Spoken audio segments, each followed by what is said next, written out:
Hi అండి, సంధ్యాస్ కిచెన్కి స్వాగతం. ఈరోజు రెసిపీ వచ్చేసి ఆలు క్యాబేజీ కర్రీ చేసుకుందామండి. ముందుగా ఇక్కడ ఒక పావు కేజీ వరకు క్యాబేజీ తీసుకున్నాను. ఈ క్యాబేజీని ఇప్పుడు ఇలా తురుముకోవాలి. మనం చిప్స్ కట్ చేసుకుంటాం కదా, ఈ చిప్స్ కట్టర్తో కట్ చేసుకోవాలి.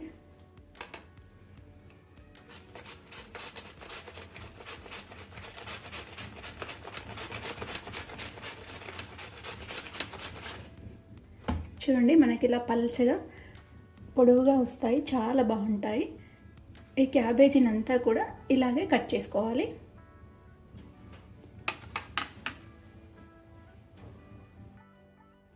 చూడండి, ఇలా మొత్తం తురుముకోవాలి క్యాబేజ్ అంతా కూడా. చూడండి, ఇలా పొడవుగా వచ్చింది కదా. ఇప్పుడు దీన్ని ఒక గిన్నెలోకి తీసుకుందాము. ఇలా వేడి నీళ్ళు తీసుకోవాలి. ఇందులో ఒక హాఫ్ స్పూన్ వరకు ఉప్పు, అలాగే ఒక పావు స్పూన్ వరకు పసుపు వేసి ఈ కట్ చేసుకున్న క్యాబేజీని ఇందులో వేసుకోవాలి. వేసుకొని ఒక 5 నిమిషాలు ఇలానే గిన్నెలోనే ఉంచేసుకోవాలి.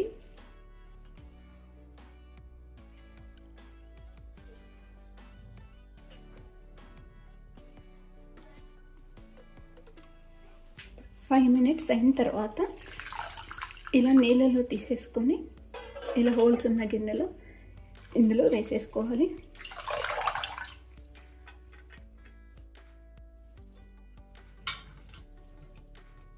నీళ్ళన్నీ కూడా వాడిచిపోతాయి మనకు. ఇప్పుడు ప్యాన్ పెట్టుకుందాము. ప్యాన్ పెట్టుకున్న తర్వాత ఒక 2 టేబుల్ స్పూన్ల వరకు ఆయిల్ వేసుకోవాలి.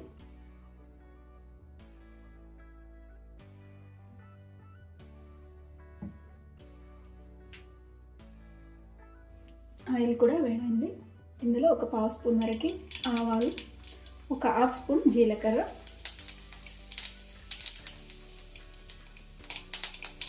రెండు పచ్చిమిర్చి ముక్కలు,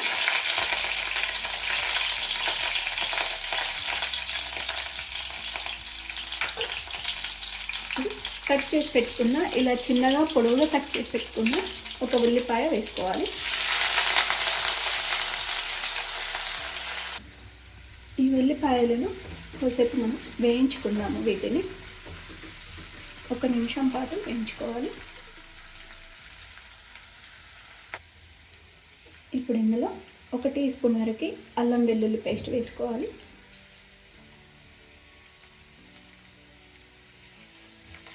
అల్లం వెల్లుల్లి పచ్చి వాసన పోయే వరకు వేయించుకోవాలి.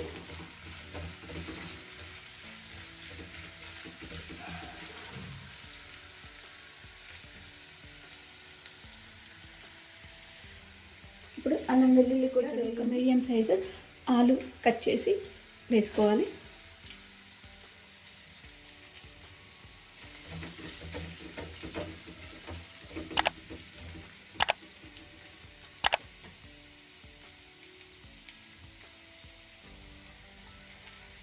ఇందులో ఒక పావు స్పూన్ వరకు పసుపు, అలాగే కొంచెం ఉప్పు, ఇలా కొంచెం కరివేపాకు,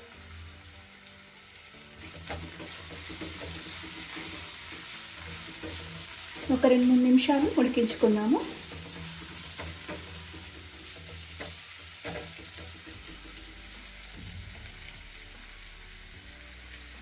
ఇప్పుడు ఆలు ఒక 2 నిమిషాలు ఉడికించుకున్నాం కదా, ఒక టమాటా ఇలా కట్ చేసుకొని వేసుకోవాలి.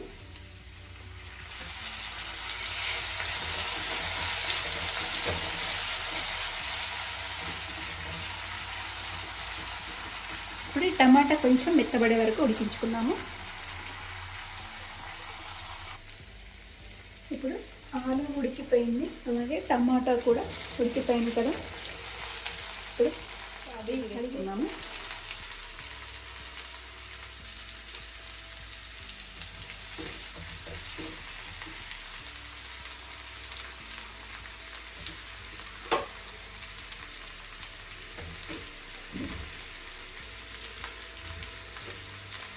ఇందులో మన రుచికి సరిపడా ఉప్పు వేసుకోవాలి.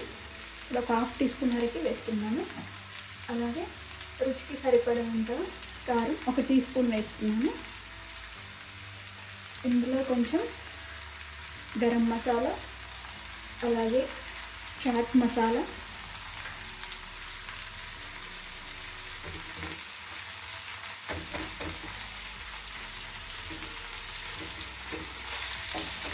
ఇలా అంతా కూడా ఒకసారి కలిపేసుకున్నాను.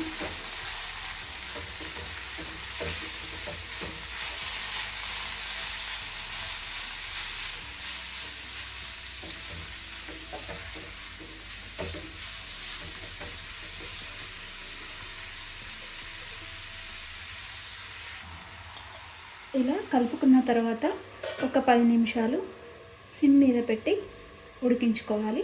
మధ్య మధ్య కలుపుతూ ఉండాలి. ఒకసారి మూత తీసి చూద్దాము.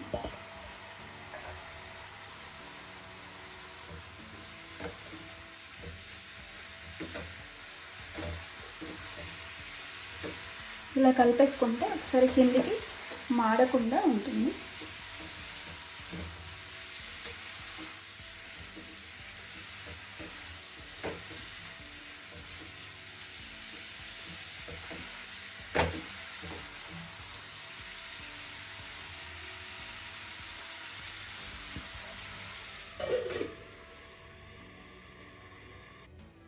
ఒకసారి మూత తీసి చూసుకుందాము.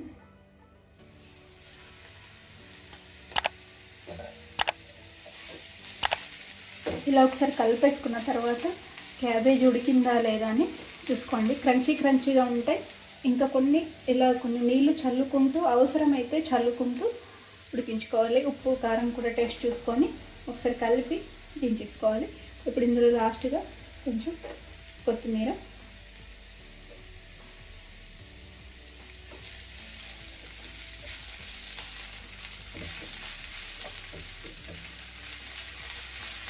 ఇప్పుడు స్టవ్ ఆఫ్ చేసేసుకుందాము.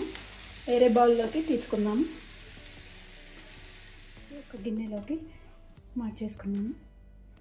చాలా బాగుంటుందండి ఈ కర్రీ. అన్నంలోకైనా, చపాతీలకైనా, పూరికి కూడా పెట్టుకొని తినొచ్చు.